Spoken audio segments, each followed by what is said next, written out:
You're listening to Swingology, a lifestyle podcast. Swingology is for adult entertainment only, and we're not licensed professionals. Our show features adult themes, language, and descriptions of sexual acts and desires. If you're under 18, this is not the show for you. The ideas and opinions expressed are those of the speaker only and not of any company or entity, and should not be considered professional advice. Now, let's stimulate your mind. So we're talking about Temptations, and specifically Temptations Resort in Cancun versus Temptations Takeover Cruise.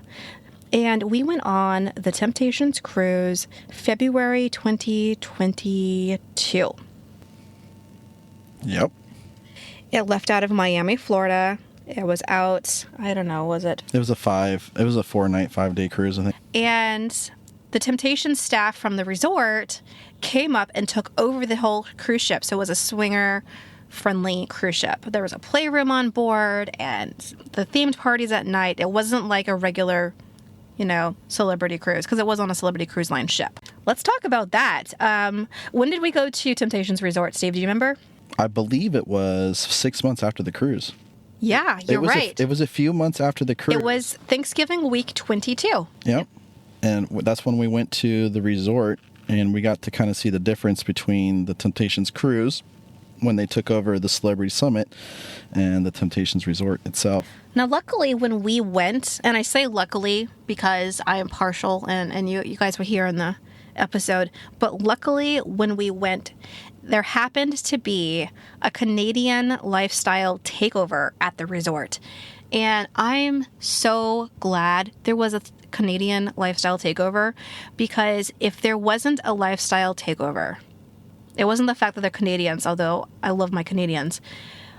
It was a lifestyle takeover. We needed that because the resort by itself, and you said this at first when we were there, and I agree with you, it was like for vanillas kind of being naughty. It was like pre-swingers, not yet swingers or something, because there's no playroom. Right. So you can't be nude. The resort is geared towards conservative people feeling naughty because they're in a pool with topless other people. Like that's the whole like edge of the resort. Like that's the naughty.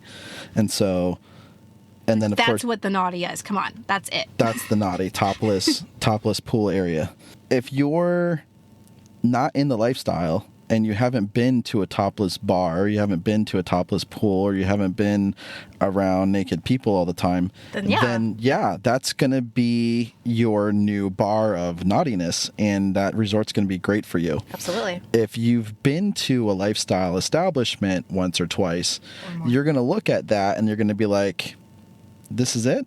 Yeah, so luckily, because we went during Thanksgiving week, the reason why we went during Thanksgiving week is because we have children. Between the two of us, we have 5 kids. 5 kids, people. And that particular week, we didn't have them with us. They were going off to grandparents or other parents or somewhere else. So we were free for a week, like kid-free. And we thought, you know what? Let's get away. Let's go over to Cancun. When you're on the Temptations cruise, they had made the whole cruise topless. So, except for the dining areas. If you were in the dining area, you had to cover your pink. That was the criteria. They had brought their entertainment personnel from the resort, brought them over to the cruise ship, and so of course there's the DJ and there's the club, and they had garnered a bunch of volunteers for the playroom and that kind of thing. So it was good. It was a fun cruise ship. Everyone on the cruise ship was in the lifestyle, but when we went to the resort, looking at the normal clients that went to the resort, I would say not even half of them were in the lifestyle. Now, thankfully, like my wife said, the Canadian takeover was there because they were all lifestylers. But if they weren't there, I really wonder what kind of an experience we would have had. The Canadian lifestyles, they know how to party, and man, was it fun. We did pay an additional fee in order to party with them, but if we didn't party with them, we would have seen the top of the main hotel has a balcony at the very, very top with a pool up top. They rented that entire space out almost the entire week, I believe. And you could see there was a foam party and bubbles were just falling down. And the people that were not part of the lifestyle takeover They were kind of like twiddling their thumbs off to the side, not doing anything. Like, where was the party for them? And so in the main pool, if you've ever seen the resort, there's like a woman at the bottom of the pool that's like part of the pool floor. In that area, they've got an entertainment DJ that starts in about the afternoon, and it goes on until well after sundown. And it's a pretty high intensity entertainment DJ. I actually remember it being early, babe. It was like 10 a.m. Really? It was a hard party all day long and all night long. But it was just music and dancing. You couldn't be nude out there. You couldn't have sexual acts out there. Like, it was all very... Well, I remember you could be topless. Right, but you can't go down on a man. You can't go down on a woman. You couldn't go down on you people, can't make out and touch each other. No. So there was none of that going on, at least not obviously. They did have the quiet pool, which was kind of like around the main building, so there was a little bit of a buffer, but it wasn't actually quiet. And that's the thing about lifestyle establishments and places. I don't like trying to get to know people with very loud music in the background. Or if I have to yell to have a conversation with people, that is not the place to try to get to know somebody and to start feeling vibes. You know what, actually, when we left the resort area, walked down onto the beach and laid in those loungers on the sand, it was quiet down there. Our last day, because we were so tired of the party, you don't need to go for 7 days. That's too much. 3 days is all you need if you're going to the resort in Cancun. I remember that last day we went down to the beach and we laid on a lounger for hours, and it was quieter. Oh, that's when I bought you that, what was that coconut that walked by? Yeah, you bought me coconut, so I had fresh coconut water. It was great. Thank you, babe. Let's talk about the food options on the cruise versus the resort. Obviously, the cruise, you have the Windjammer Cafe, which is your buffet that's open almost the entire day, breakfast, lunch, dinner. And you have the fancy restaurants at dinner time, the 5 o'clock seating, and then was it the 7 o'clock seating or something? Mm-hmm. You have various specialty restaurants that I don't think we did any of the specialty restaurants on the cruise ship, but they're there. Actually, I do remember the specialty restaurant was down that super cold hallway. Yeah. And there was like the 8 people came and sat on the table across from us, and they were drunk and they were super loud, and we couldn't enjoy our time. Remember? Oh, yeah. That restaurant, and we sat kind of close to the kitchen, which I kind of liked. I remember I liked their dessert. What was it? Creme brulee. That's normally what I get. Mm-hmm. The restaurants are food options at the resort. Let's remember this. Flame. And I remember the last restaurant we went to was kind of like an Asian one. I remember the Sky Tower and the restaurant down by the beach. I don't remember an Asian place. Oh, wait. Yes, I do. I remember now. They have an Italian restaurant. Oh, yeah, the Italian restaurant. I remember that one. We liked that one, didn't we? Yes, we did. We would always get up and enjoy the breakfast. The breakfast was good. And I like how all the drinks were included. I believe they had like the top shelf you had to pay for, but then they had wells. Like they had a series of beverages, the alcoholic beverages that were included. Now, I don't know if that was because we're part of the takeover, because some people did pay for drinks. So I'm thinking that there was a top shelf version of things. And then the cruise, same thing there. I believe the package that we had include drinks, but because other people had to pay. So let's talk about the nightclub at the resort versus the parties on the cruise ship. Do you remember the nightclub? It was also their sports bar during the day, and at night it turned into the nightclub. I just remember not being impressed. Really? But I think part of it was because the party scene wasn't there. It was up at the top floor with the takeover people because they had their own area. And so 70% of that resort was the Canadian takeover. And so, of course, they're going to be in their own designated area. And so when we were going to the resort club area, it was kind of dead and quiet and nothing was going on and it was always empty. And so, yeah, I think our perception is going to be a little biased against the club dance area because it was never active. Here's my recommendation. If you are not in the lifestyle yet and you like the idea, go without a lifestyle takeover and see how it is. But if you are heavily in the lifestyle, you're used to our type of parties, I would just say go with the takeover type of group. I think Temptations is like the first step that people should be taking into the lifestyle. But if you're already well experienced in the lifestyle, don't go back to step 1. There's other places you can go. Unless you're going with a group of people, like maybe you and your besties that are all in the lifestyle together and you go down there, that would be super fun. Can you imagine going with 10 of your best lifestyle friends? Yeah, that would be fun. Honestly, I can't imagine a scenario where if I'm grabbing like our three best friend couples, if we just all went somewhere together, I don't care what we did, it would be an amazing time. Yeah. We could go to Disney and it'd be an amazing time. we would make it amazing. This is true too. The parties on the cruise, that was fun. Okay, so I'm a little bummed about the cruise, honestly, because I had seasickness 75% of the time.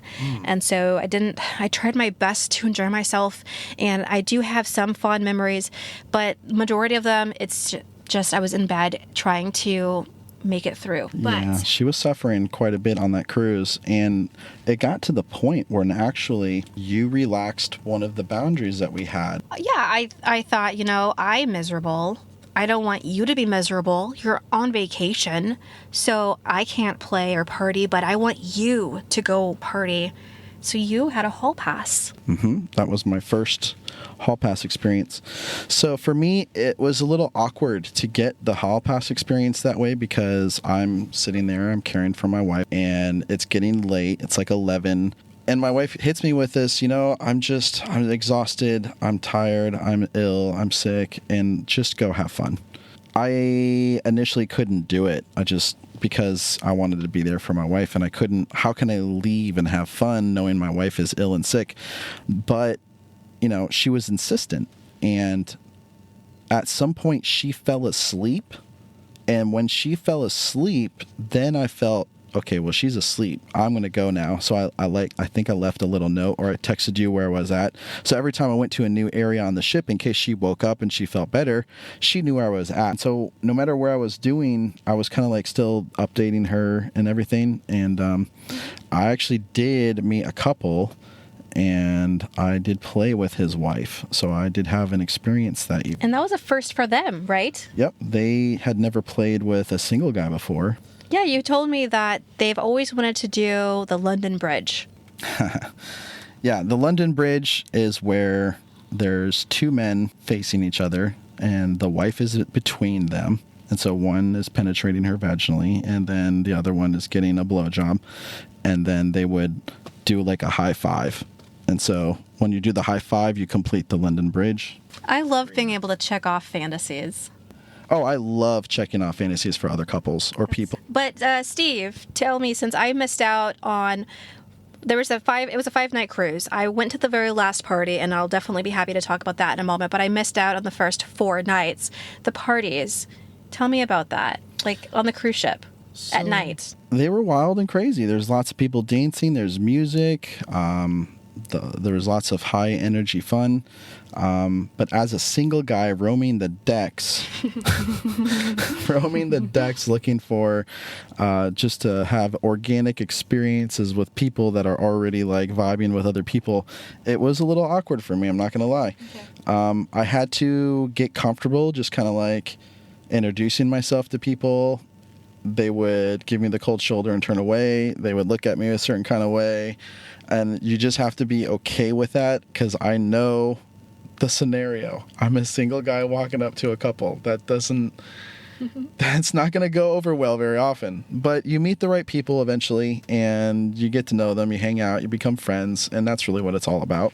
All right, so the glow party night. The reason why I was able to go to the glow party night is because we were so close to shore, the ship didn't need to move around. It was basically stationary, and therefore I didn't feel the seasickness.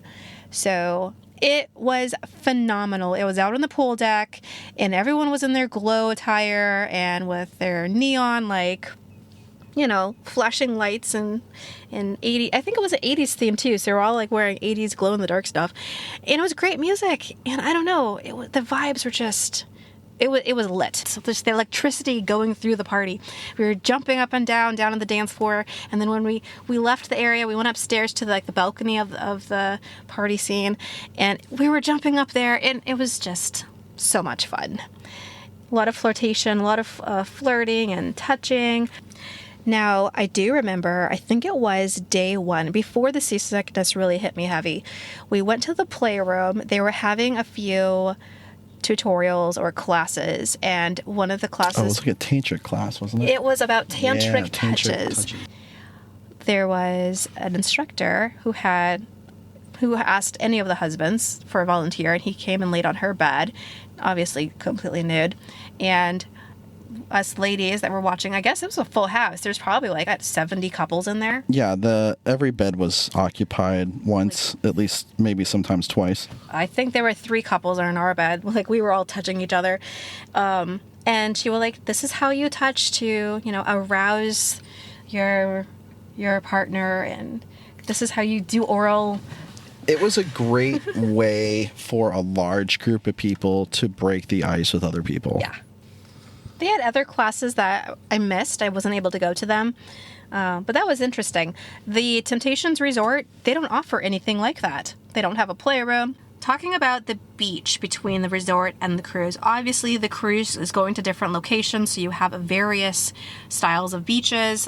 You're probably going to go to a private island in the Bahamas, and you're probably going to go to Nassau, or maybe Cozumel. I remember they did something special for us on the Temptations cruise on the beach. Because we were the only docked cruise ship on that beach, they said that we could go to the beach topless. That's fun. I don't remember that. Wow. Why do I not remember that? Yeah, I remember that. That's so cool. But I do remember waking up in port. I believe it was in Labadee. And there's this big mountain, because we had a balcony room outside of our window. And I was like, wow, like we're here. Because we just came from Miami and it's flat. And now we're in this island with this huge mountain, and it's beautiful. And the water is so turquoise and lovely, absolutely gorgeous. And the beach in Cancun was nice. It's also very flat. I also found it interesting that we could be topless, but the hotels on the beach, like, they're side by side, and people and families just walk along the beach. So I remember being topless, and there was a kid just walking along the beach, just like, wait, should I be covering up? So Steve, out of those 2 vacations that we went on, Temptations Cruise versus Temptations Resort in Cancun, what is your favorite memory? My favorite memory, aside from the partying, was there was a moment when you got overstimulated and you went to the beach, and I followed you and I rubbed your back, and you looked at me and you said, "This is why I married you." Oh, I remember that. Yeah, stepping away from the chaos and party was refreshing and much needed. It's nice to know that there were secluded areas that we could run and have our quiet moments. Yeah. I love those moments. Yeah. Me too. I like those moments where this is going to be a different episode in the future, but here's a little sneak peek. We were at a takeover at a hotel one time, and he was walking across the pool dance area, like the pool deck. There was dancing, and I was walking on the other side. We just happened to cross paths, and the very same moment we walked around each other, kissed passionately, totally forgot where we were, opened our eyes, and remembered where we were, and then continued on our way with what we were doing, because we were both on a mission for something else. But for that moment, we lost track of where we were, just stuck in our kisses together, and it was, remember? Yeah, I totally remember that. That was crazy. Yes. How do you kiss someone and, like, forget where you're at? Yeah, like the noise, the people around, that was just all gone for a moment. It was just you and me kissing. It was, I love those moments. Out of those 2 experiences, what was or is your favorite memory? My favorite memory is partying with the Canadian takeover at the resort, because we made a lot of friends. I feel like we made a good solid 7 friends out of the Canadian takeover, and they're just lovely people. I absolutely adored them. And I actually learned a new phrase, pumpkin time. What time is pumpkin time? And I didn't know what that meant. We overheard one of our friends say it at dinner. She was like a table over. And I'm like, did you just say pumpkin time? Like, what is that? It's like when Cinderella has to, her carriage turns into a pumpkin. It's what time you're going to bed. I'm like, oh, I learned something new. Okay. Anyway, I think the Canadians are just lovely people, and I still have it on my bucket list. I want to travel up there and visit them. But second to partying with the Canadians would be the glow night on the cruise ship, because that was electric. It was so fun. All right, babe, time to recap this episode. All right, guys. So we talked about the differences between Temptations Takeover Cruise on the Celebrity Summit, February of 22, versus Temptations Resort Cancun, November of 22. We talked about the various food options, the drinking packages, the pools, the quiet pool versus the party pool, the parties, the DJs, the themes, the playrooms, the lack of playrooms at the resort, the nightclubs. We talked about the beach and our experiences there. If you have any questions or want to reach out to us, you can email us at swingologypodcast@gmail.com. And thank you for tuning in and stimulating your mind. Stimulate your mind.